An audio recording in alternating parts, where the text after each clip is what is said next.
My concern is for the fans. I want to make sure that we're out here doing our job, and that's getting ready for the season and to put on a show out here for the fans. I don't need time for these guys at home. I need them to be in the boardroom meeting so we can get this stuff done. That's quarterback Henry Burris lamenting the current CFL labor woes. The CFL is in a dispute over what it pays its players. The sides can't reach an agreement, and negotiations came to a halt last Thursday.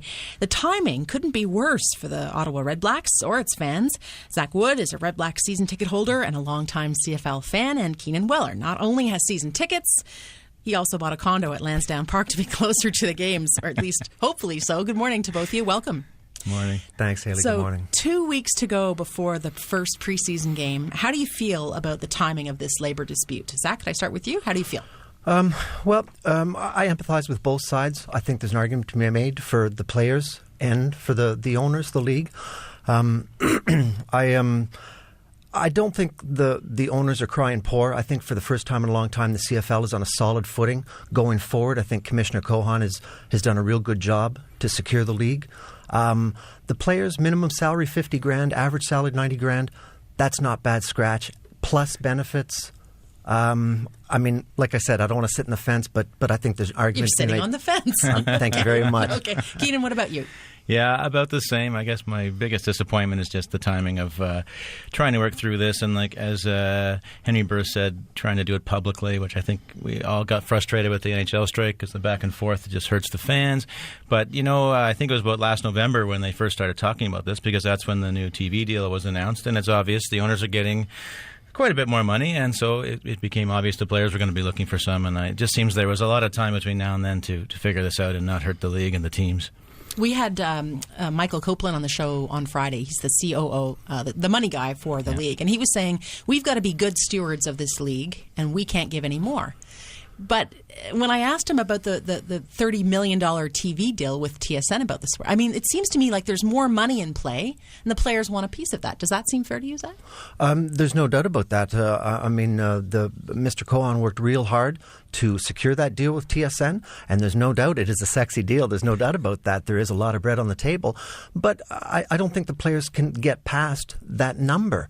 This is the CFL, the owners, you're talking about 3 brand new venues in the CFL. The owners don't make a lot of money. Ask Mr. Braley or Mr. Bob in Hamilton there. The owners don't make a lot of scratch. We're talking about the viability of the league. At the end of the day, I understand the players want their fair share of the pie. That's not unreasonable. But the owners, there has to be some give and take. Players conceded revenue sharing in the last negotiation, the last time they negotiated with the league. They want to open that up. Do you think it's fair that players, Keenan, get a bigger piece? That's a tricky one. So, the owners are taking the risk in a league that is, frankly, it's not exactly a way to make money. And I think a lot of them go into it, I think in Ottawa too, it's part of a bigger piece of the business puzzle for Lansdowne, and they're probably not expecting to get rich off of football. So I think it's hard to say. Things are looking good right now, but this league has had a lot of ups and downs.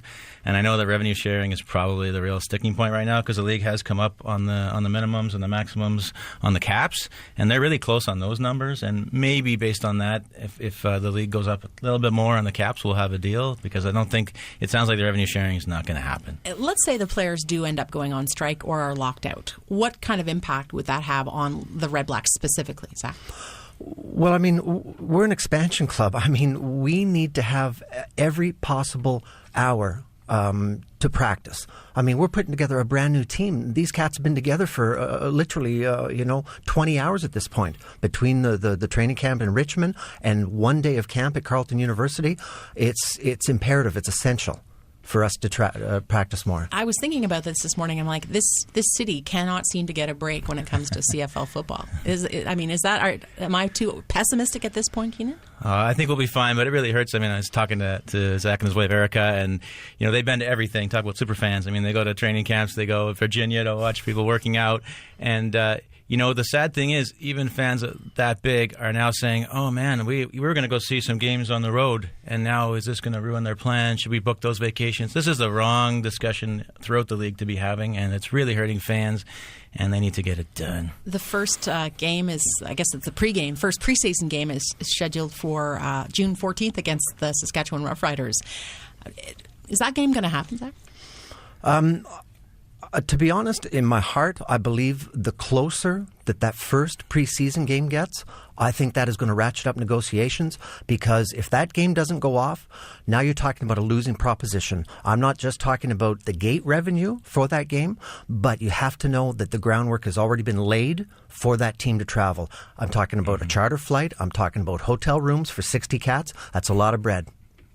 And when we're talking about disputes in the the low five figures, it seems like that might matter. Those types of arrangements, the logistics. There's no doubt about that. I mean, you got guys at rookie camp right now. They're here from Florida and Georgia and Texas. They're making $100. Yeah. Bottom line here, in other professional sports, labor disputes, the NBA, the NHL, even baseball, some fans do get turned off the sport. Is that something that might be happening here, Keenan, or might happen? Yeah, I'm still not happy with the NHL, the way they handled it, and I'm not happy about this being played out right now at this time in the season. And, I think that the evidence proves the fans do come back, and it is a great, CFL football is an excellent, awesome sport, and fans will come back. But I just don't think this league can afford it. This is not the NFL, NHL. This is community-based sports, and we have to get this fixed. It's true, though. The bitterness lasts. Talk to any Expos fans, right? Oh, yes. Do you think, Zack, that this is going to take that sports that football fans are going to take a hit there because of this dispute? Well, our case is unique in that Ottawa, we were poorly managed previously. This is our third go-round football in Ottawa. There's lots of people that to say it's easy to get on that boat, okay? Again, it's just going to be a circus. It's not fair to the fans at the end of the day. I mean, CFL is gate-driven. That revenue is so important. I mean, you have to make the fan experience, the game day experience, you have to make it unique in the CFL, and that's going to hurt, It's going to hurt the teams, and, I mean, the fans, it's just plain not fair. Fingers crossed? Fingers crossed. And not just fingers. Yeah. And keep it out of the media, settle it, get your suit on. Get in the room and get it done. I heard that. Mm-hmm. Just on that very last point, Keenan, why do you think it's important that progress be made behind the scenes, away from the spotlight? Oh, it just amps up egos and bitterness and things when it's done that way. And it's obvious, one side is trying to pressure the other by making them look bad in front of other people, and that doesn't help negotiations, I don't think. Keenan and Zack, thank you so much for coming in. Thank you. Appreciate it. Thanks, Hallie. We remain optimistic here on Ottawa Morning. Yes. Go Redblacks. Keenan Wellar and Zack Wood, both huge Ottawa Redback fans. This morning they're wearing their jerseys. I asked Dave Brown, where's his hat? It's at home. We'll have to get him in to wear it to sort of double the luck here. 22 minutes past 7 o'clock.